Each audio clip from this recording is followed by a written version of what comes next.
What's going on, guys? Welcome in. I wanted to make a quick video to help you how to grow your Twitch when it comes to increasing your average viewers. Hopefully, this will be a nice, concise video for you. I try to cut out all of the unnecessary stuff and get right to the meat. If we've never met before, my name's Ryan. I'm known as Ryan and Snoop. I'm Ryan. Snoop's my dog on all my social media.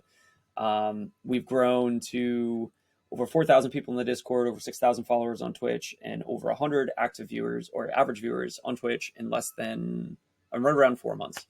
So hopefully this gives you value at the very least. But if you don't know already, we are No Gamer Left Behind. It's my mission to help gamers feel less alone.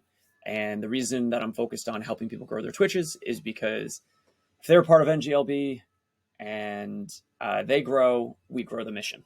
So hopefully that makes sense. And hopefully I can give you some value. So a lot of people always want to increase their viewers, right? So that's what we're going to talk about right now. How to increase your average viewers. Boop. So this is the outcome, average viewers.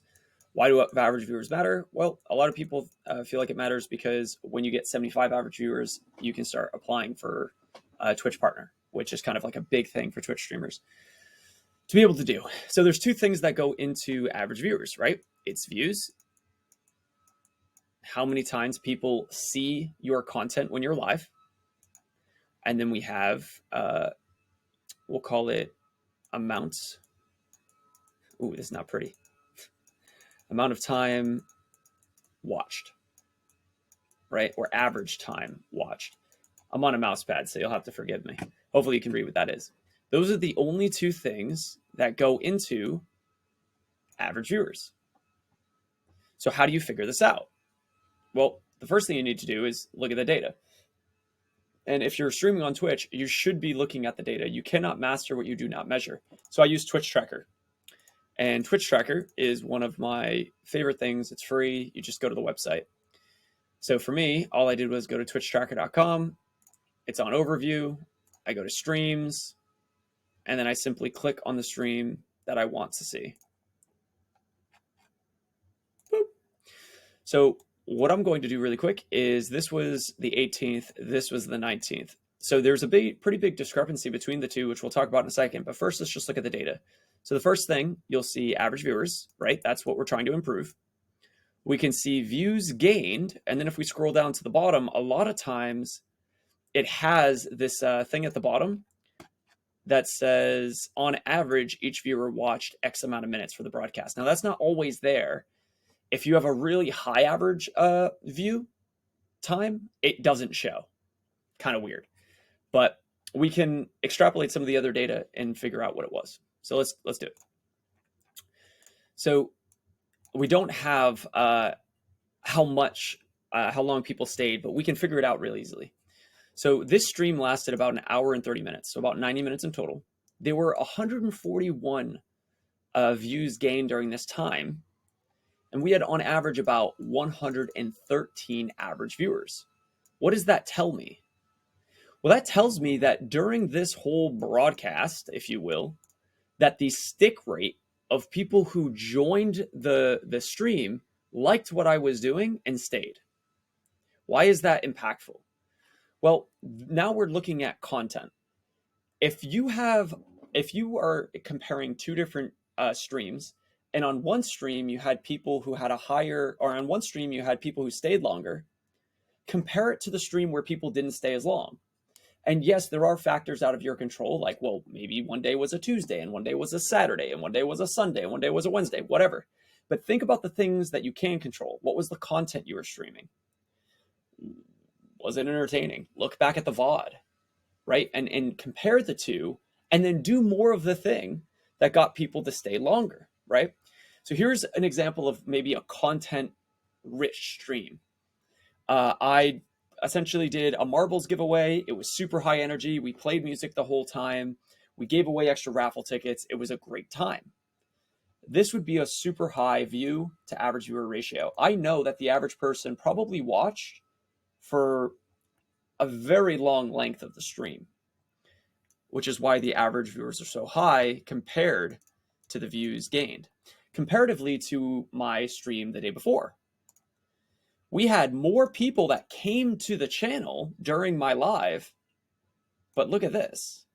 A lot less people stayed for the full time. Why? Well, you could argue maybe it was the length of stream. Who's going to sit down for 3 hours and watch? Maybe.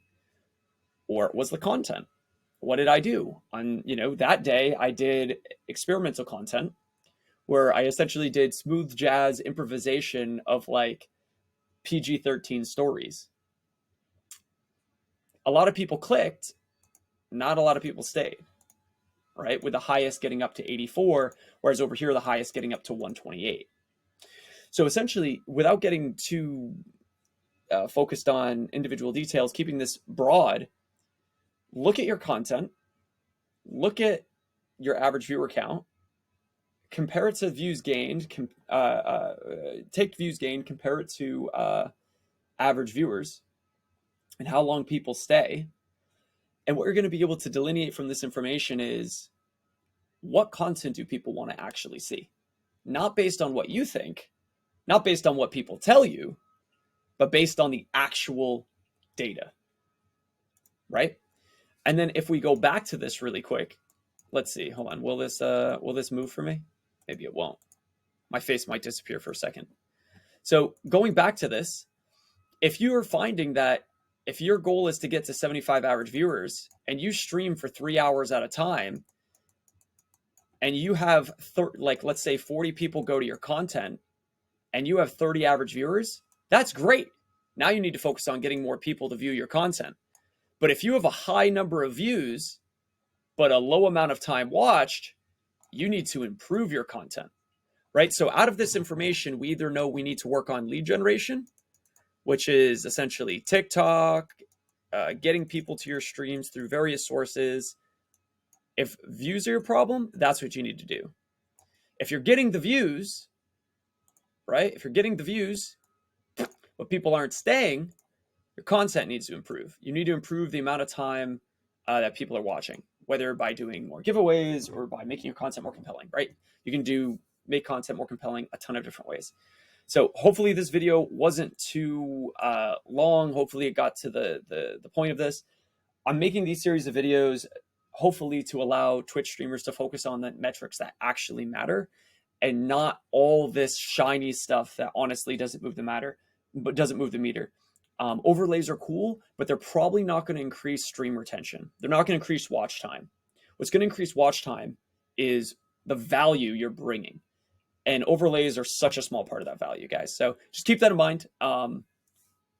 You cannot master what you do not measure. You should be looking, if you're really serious about growing your Twitch, you should be looking at these data points every time you stream, after every stream. And that way you can improve it while you have the stream freshest in your mind and you can remember things. Okay?